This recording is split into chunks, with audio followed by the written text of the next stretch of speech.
Saludamos al doctor Jorge Balda, abogado del Comité Pro Santa Cruz. ¿Cómo le va? Bienvenido a la noche, ya no por Zoom ni por Skype, sino ya frente a frente en el set. ¿Cómo está? La verdad, muy feliz, muchísimas gracias por la invitación. Es realmente, como bien lo decías, casi un sueño hecho realidad. Sí. Por cómo se dieron las cosas el pasado fin de semana, llevar adelante 2 audiencias de medidas cautelares cuando realmente no se hizo nada, cuando uno de pronto está trabajando, está generando algún tipo de expectativa, porque los resultados que venimos dando en cuanto a los temas de justicia, en cuanto a los temas de democracia con el comité y con todas las instituciones que nos están apoyando, pues son de alto interés para la sociedad. Y que de pronto traten de desacreditar al abogado, que en realidad lo que estamos haciendo es nuestro trabajo. Y si lo hacemos con pasión, lo hacemos bien o lo hacemos mal, es parte de nuestro trabajo, pero no hacemos daño a nadie. Claro, porque usted empezó denunciando que hubo fraude electoral, empezó a mostrar pruebas y en un momento determinado agarran y lo detienen. Exactamente, nosotros empezamos inclusive antes de las mismas elecciones, cuando denunciábamos que el fiscal general fue elegido a través de un proceso de la misma manera fraudulento. Es un proceso que inclusive está aperturado, está abierto, que lógicamente sabemos que no va a llegar a ningún resultado por quienes están manejando en este momento la justicia. El mismo comité cívico, que también estaba en la misma lucha, estuvimos cerca de 60 días en Sucre, en un permanente desarrollo de actividades con comités cívicos a nivel nacional, y eso nos ha permitido también tener la cobertura en el tema del fraude electoral. Muy bien. ¿Hoy fue recibido por el presidente del comité cívico también usted? Sí, ha ido hasta el aeropuerto Rómulo, hemos posteriormente ido también al comité, hemos estado en pocas reuniones, sí, porque había bastante y hay bastantes cosas que hacer. Así que, bueno, de momento nos estamos poniendo al día. Le recordamos un poquito a la gente cuándo fue detenido, cuándo fue trasladado a la ciudad de La Paz y el, no sé si llamarlo vía crucis o no, lo que pasó usted estos días. Claro que sí. El pasado viernes, hace exactamente 10 días, en el Cuarto Anillo, estábamos volviendo con mi equipo de trabajo, 2 abogadas, 2 asistentes, llegando ya a casa para descansar y replegarnos de toda la actividad que tuvimos, cuando de pronto nos interceptan 2 movilidades, que no eran movilidades de la policía, eran funcionarios lógicamente muy bien equipados, era básicamente el SWAT de la policía de La Paz. No era de La Paz. Claro, ¿De civil estaban? No, estaban con chalecos, tenían todo. Y nos dicen, usted nos tiene que acompañar, me sacan de inmediato del vehículo, sube otra persona a mi vehículo, suben otras 2 personas atrás, se llevan a la movilidad, suben otra movilidad, me llevan hasta la policía y a título de una conducción... ¿Hasta la FELCC o al comando? Hasta el comando de la policía. Hasta el comando de la policía. A título de conducción peligrosa de vehículo, ni siquiera fuimos a tránsito, porque a 3 cuadras, si no me equivoco, estaba la estación policial de tránsito de la avenida Piraí. Pero bueno, nos llevaron hasta el comando de la policía, luego nos llevan a una celda. Cuando yo exijo que no solamente participe mi abogado, sino que si querían hacerme una prueba de alcoholemia o de narcotés, yo le digo, me hago la prueba de sangre, no tengo ningún problema, pero que venga el fiscal y que me diga por qué estoy acá y que me diga la forma en la que me han traído. Cuando estaban inclusive por ingresarme a una celda... Usted lo detienen inicialmente por conducción peligrosa. Supuestamente. Y lo que me decían, iba frenando demasiado. Algo, o sea, probablemente tenía que acelerar más. Cuando... estaban a punto de ingresar a una celda, lo más preocupante para mí en ese momento fue que a una persona que estaba ingresando antes que yo, le dicen, a ver si lo haces hablar. Y yo escuché eso. Y eso para mí fue una clara muestra de que eso no iba a terminar bien. No quise entrar, y es un escándalo. Ahí se dio cuenta que no era por conducción peligrosa. Yo desde el principio me di cuenta de que, pero no sabía qué tanto iban a llegar o a qué nivel iba a ser el abuso. Finalmente me lograron ingresar a una celda distinta en la que estuve solo, pero no dejó de ser inquietante toda la noche del día viernes para que el día sábado lleguemos a un escenario en el cual ingresamos a una audiencia cautelar cuando ni siquiera me habían tomado la declaración por conducción peligrosa de vehículo, pero en horas de la mañana... La audiencia cautelar fue por conducción peligrosa. Por conducción peligrosa, el día sábado acá en Santa Cruz. Pero en horas de la mañana, media hora antes de que me lleven a esa audiencia, viene uno de los funcionarios que me detuvo noche antes y me dice, tengo un mandamiento de aprehensión que lo vamos a ejecutar inmediatamente usted pueda desplazarse, porque estaba en ese momento arrestado. Con ello, en la misma celda, redacté una acción de libertad a puño y letra, no había tiempo de hacer más cosas, y yo le decía, como medida cautelar a quien me toque como juez, que no me trasladen a La Paz, porque temía por mi vida, por cómo había sido una noche antes, por cómo había sido el trato, por la hostilidad, la forma de hacer las cosas. Yo nunca, jamás tuve problemas con la policía. Y siempre me ¿Usted ahí adentro, en el comando, estaba incomunicado o podía comunicarse? Totalmente incomunicado. Totalmente incomunicado. No tenía los celulares, no tenía la billetera, no tenía absolutamente nada. Y cuando se supone que tenía que hacer una llamada para hablar con alguno de mis abogados, yo escuchaba cómo gritaban fuera para entrar, no se los permitieron. Bueno, tampoco tuve la posibilidad de hablar con nadie ni de hacer ninguna llamada. Ya en la audiencia de medidas cautelares, la juez determina de que no había mayor trascendencia del hecho, porque ni siquiera tenían una prueba válida para cual acusarme de conducción peligrosa de vehículo. Y cuando estamos saliendo de la audiencia, vienen ya los funcionarios policiales, quienes de inmediato nos dicen, tenemos que conducirlo hasta La Paz. Y ahí mi abogado les exhibe la orden de que ya el Tribunal de Garantías Constitucionales había determinado de que no me podían trasladar. Esa era la medida cautelar que me habían concedido. No podían hacerlo y los funcionarios policiales tomaron conocimiento de ello en el mismo juzgado, momento en el cual me prenden. Inclusive yo le pedí a la jueza, he estado toda la noche en la celda, no sé si me puede prestar su baño personal, pero por favor, doctor, pase. Cuando estaba en el baño de la juez, inclusive vinieron los policías a forzar la puerta, a sacarme por la fuerza. Una situación absolutamente indignante. Muy abusivo. No era necesario, no era necesario, yo dije, sí, voy a ir, deme 5 minutos. Bueno, no me dieron ni dos. Nos conducen directamente hasta el aeropuerto de Viru Viru. Cuando a mis abogados le dijeron, no, se los vamos a llevar a la FLC, ahí les esperamos para que nos entreguen la orden y vamos a hablar con el comandante. Mentira. Me llevaron hasta Viru Viru, me subieron al primer avión que encontraron, que era un vuelo de BOA. Llegó inclusive mi abogado y les mostró la orden.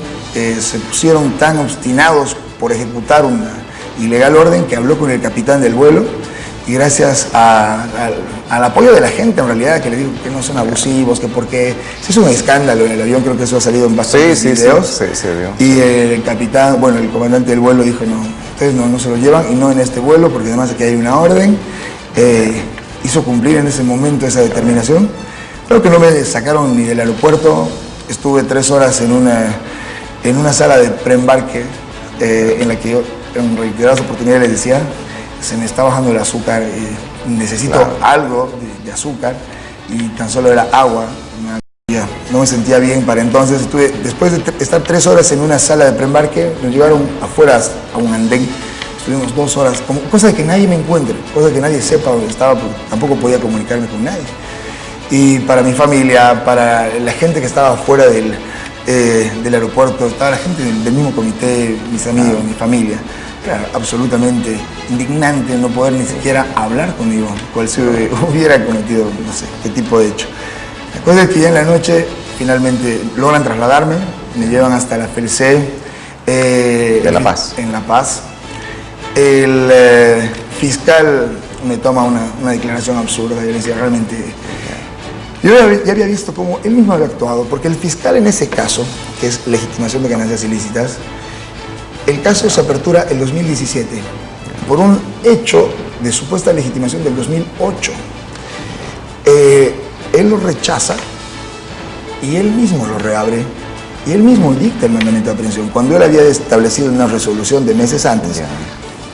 El hecho no constituye delito, no hay pruebas, por lo cual se rechaza. Pero por un informe de la policía que decía, nos falta 2 actos investigativos, un requerimiento al CEGIP y un requerimiento al REHAB para conocer sus antecedentes. Y con ellos reabren el caso. La forma más ilegal no podía haber. Se lo dije lógicamente al fiscal, le hice conocer la indignación que sentía. Y decía, no, todo está en regla y todo está bien. Me vi después de que el sábado yo tuve una primera medida cautelar, el día domingo. Hasta ese instante, en ningún momento se toca el tema del trabajo que venía realizando usted como abogado del Comité Pro Santa Cruz. En ningún momento se me tocó el tema. Para usted el fondo de todo esto es eso. Para mí el fondo es variable. Hemos atacado con pruebas y con elementos absolutamente contundentes, veraces, respecto a la actuación del señor fiscal general, protegiendo ciertos hechos, encubriéndolos. Bueno, hoy en día seguramente ya todo el mundo se ha olvidado del fraude que hemos vivido, de los actos terroristas de los cuales hemos sido víctimas y que probablemente ahora nosotros somos los golpistas, como nos llaman, ¿verdad? ¿Y de ahí cómo prosiguió al día siguiente? ¿Cuántos días estuvo usted detenido? Estuve detenido hasta el día domingo. ¿9 o 10 días? En total 10 días. 10 días. En total 10 días. En celdas de la FELCC.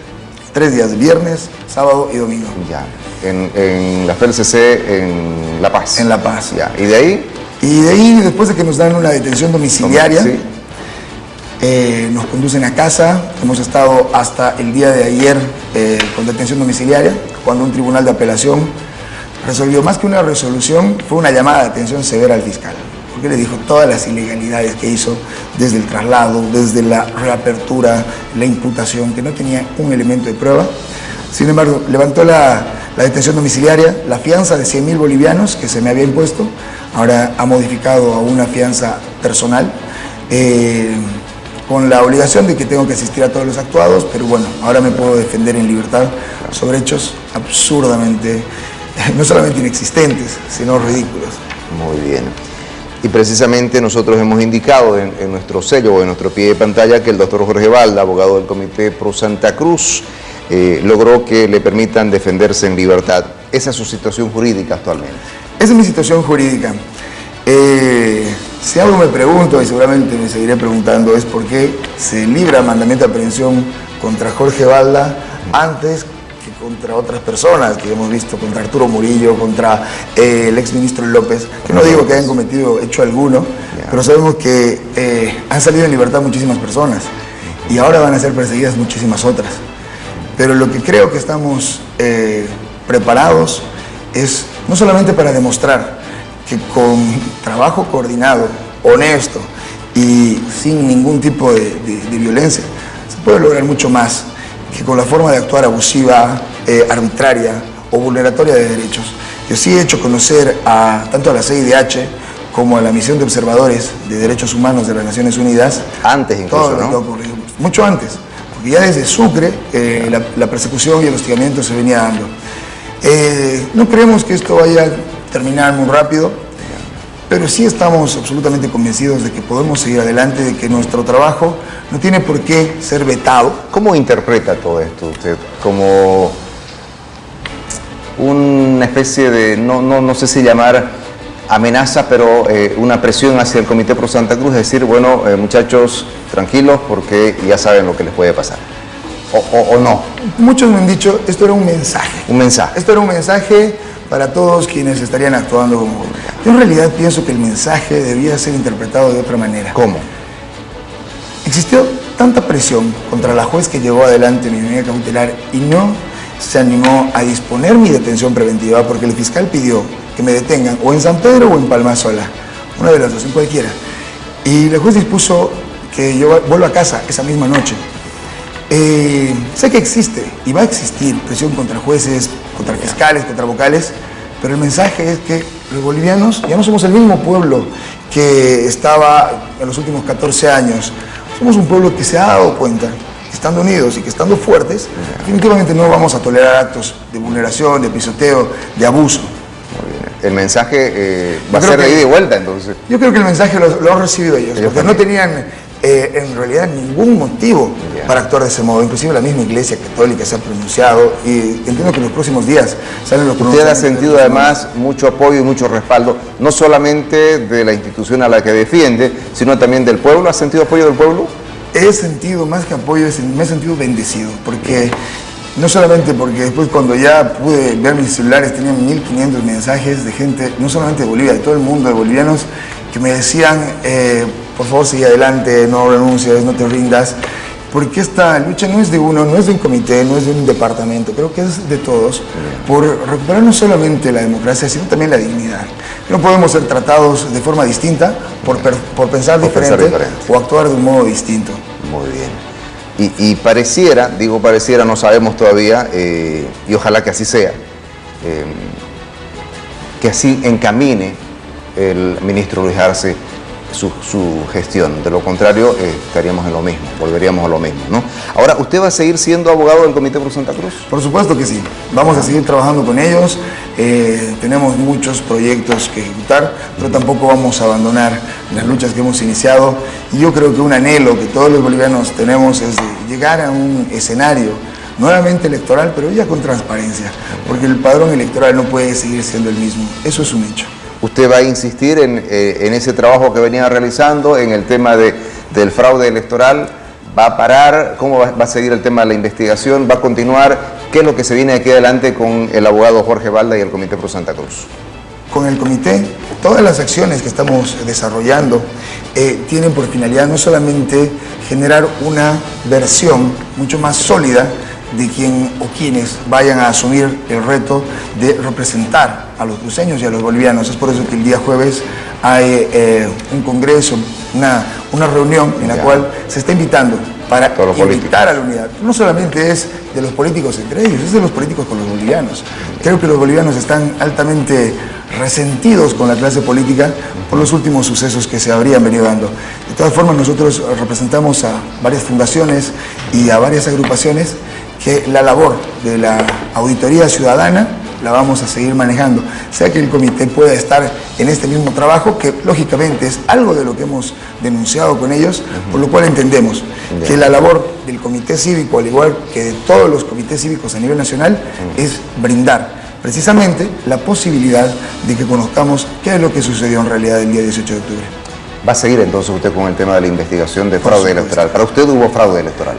A mí no me cabe la menor duda, y estoy seguro que cuando este tema sea revisado seriamente, no necesariamente por organizaciones internacionales, porque también conocemos que el hecho del fraude como tal puede no haber sido visto por algunos, por otros probablemente sí, y que no lo hayan informado, ese es otro tema. Pero por quienes habrían sido también engañados, al igual que los bolivianos, estoy seguro que va a llegar el momento de que vayan a retractarse. Pero reiteramos, para el abogado Jorge Balda, hubo fraude electoral el 18 de octubre. Hubo un fraude inclusive mucho más grande que el del año 2019. Mucho más grande que el año pasado. ¿Cuál fue la diferencia del año pasado? El año pasado teníamos el sistema de transmisión de resultados electorales, el TREP. ¿Qué es lo que tuvimos este año? Nada. No tuvimos ni siquiera las actas que se difundían simultáneamente, que las actas no solamente era la información visual, era la metadata, es decir, de cuándo había sido tomada la fotografía de la misma acta. Y ahora que fueron escaneadas, no existía ningún tipo de metadata con la cual se pueda trabajar, no existía otros mecanismos que fueron utilizados para descubrir el fraude electoral. Eso no significa que este año no hubo. Este año nos quitaron las herramientas. ¿Qué grado de responsabilidad para usted tiene Salvador Romero? A Salvador Romero le hemos dedicado por lo menos un ciclo de 4 o 5 videos que le decimos sé que mientes. Sé que a los bolivianos no nos ha estado diciendo la verdad de cuanto él sabe, y es por eso que en ningún momento hemos generado algún tipo de ataque o algún tipo de denuncia en contra de los otros miembros del Tribunal Supremo Electoral. Vamos a presumir, tal como establece la Constitución, que podrían no conocer lo que la misma vocal Rosario Baptista Canedo habría denunciado a la OEA, porque ella dijo, existe una parte del padrón electoral confidencial, reservada y secreta, de la cual ninguno de nosotros tiene acceso. ¿Y qué es lo que ocurre con la misma vocal? Se la desacredita, se la ataca, se le obliga a retractarse de una forma que para 24 todos, horas después. Para todos, no solamente podríamos decir, nos ha dejado la duda razonable. Para mí, con los elementos que hemos ido denunciando en cuanto a actas, en cuanto a padrón, en cuanto al sistema informático, no hay la menor duda de que no ha sido una elección transparente. Pueden no conocer los demás, pero sí el presidente del Tribunal Supremo Electoral. El presidente es el que ha manejado los mismos sistemas. Y cuando nos ha dicho de que DIREPRE, que era el sistema que iba a reemplazar al TREP, que ha costado muchísimo más que el TREP, que es dinero de los bolivianos, y que el día 17 se habrían realizado pruebas que no habría funcionado, el día 16 la vicepresidenta del Tribunal Supremo Electoral emite un informe, el día 16, de que ambos sistemas, tanto del cómputo oficial como del sistema de difusión de resultados inmediatos, que era DIREPRE, funcionaban a la perfección. ¿Y qué es lo que nos dice el informe de la OEA de estas elecciones? Nos dice, nosotros no participamos de las pruebas de vulnerabilidad de ambos sistemas. Y por eso que nos informaron a nosotros que habían decidido dejarlos sin efecto. Y después nos dicen que la OEA estuvo en todo momento, que la OEA auditó el proceso. Por favor, no mientan a los bolivianos. Ahora usted ya que se va a defender en libertad, que ya está nuevamente en Santa Cruz, que va a continuar en el comité cívico, ¿le va a dar mayor énfasis a esto? ¿Va a frenar? ¿Se va a dedicar más al tema de buscar la unidad de los bolivianos, de los políticos, perdón, para este día jueves, abocarse más a la cumbre de este jueves? ¿O va a ser una pausa o va a trabajar con mayor énfasis en el tema del fraude electoral? Pienso que un tema va acompañado del otro. Ya. Si uno como precandidato de cualquier agrupación ciudadana, de cualquier partido político, quiere realmente demostrar que va a trabajar seriamente por su región, por su municipio, por su departamento, entonces lo primero que tendría que hacer de una forma razonable es exigir que se cumpla la ley. ¿Y la ley qué establece? Que se publique la lista de ciudadanos habilitados y los no habilitados. Y eso es el padrón electoral. ¿Por qué hasta ahora no se ha hecho? ¿Por qué en las anteriores elecciones el padrón se le entregaba a cada partido político? Y ahora es el secreto mejor guardado por parte del señor Salvador Romero. Creo que esas dudas tendrían que absolverlas los candidatos. Y eso es parte del trabajo preelectoral, que seguramente lo pueden asumir como que no lo pueden asumir. Para quienes no haya existido ningún tipo de fraude, seguramente también sus electores estarán muy contentos de seguir esa línea. ¿Un saneamiento es urgente? No creo que solamente sea un saneamiento. Yo pienso que tiene que hacer primero una auditoría para saber lo que ocurrió en el pasado. Primero auditoría. Y un nuevo padrón electoral que es absolutamente posible y viable para llevar a los bolivianos a escenarios de certeza y certidumbre. Porque lo que hemos atravesado ha sido un bochorno. Ese día 18 de octubre, que no nos han dado ni resultados, nos los han entregado a través de una encuestadora. Cosas que la misma ley establece que no debe ser así. Claro, porque yo siempre dije también, ¿para qué se ha invertido y para qué se gasta tanta plata de los bolivianos en el Tribunal Supremo Electoral, en los órganos departamentales? Es más, para la pasada elección se han tenido que alquilar lugares especiales. Aquí, por ejemplo, los predios de Expo Cruz, y eso es plata de los bolivianos. Es decir, le ha costado al boliviano estas elecciones para que una encuestadora, que se respeta a las encuestadoras porque es una empresa que tiene que trabajar, pero que haga su trabajo con otras empresas privadas, está bien, digamos. Puede hacer este trabajo de encuestas, está bien, pero no puede ser la voz oficial para determinar quién ganó una elección nacional. Y mucho más extraño es ver que muchas de nuestras autoridades, y la primera fue la expresidenta, quien validó, agasajaba ese resultado, validó, con un 0,2% de cómputo. Lo validó. Sí. Yo creo que eso fue. Y luego el otro candidato a la presidencia, como es Carlos Mesa, ¿no? Yo pienso que eso fue lo que realmente devastó anímicamente a gran parte de los bolivianos, porque ¿cómo podían ellos saber y los bolivianos no? Porque en ningún momento yo pude creer o dar por bien hecho un trabajo, ya sea de Jubileo, absolutamente respetable la fundación, o de Sismori, quienes, bueno, tendrían algunos contratos con yacimientos, pero eso es muy al margen. Pero llevar a la absoluta certeza de que esos resultados vayan a ser los oficiales, cuando en realidad no se había mostrado ni el 1%. Muy bien. Lamentable. Abogado Jorge Balda, gracias por acompañarnos, gracias por venir a contarnos su historia. Hoy ya se va a defender usted en libertad desde Santa Cruz. Gracias por contarnos lo que pasó y nos alegra que esté bien, que esté sano y que esté de retorno por Santa Cruz. Adiós, gracias. Y la verdad, pues a seguir trabajando, que esta lucha es larga.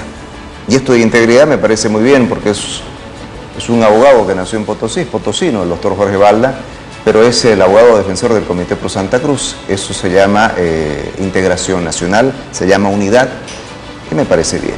Muchísimas gracias. Ya nos echamos alcohol, así que lo puedo despedir con un apretón de manos.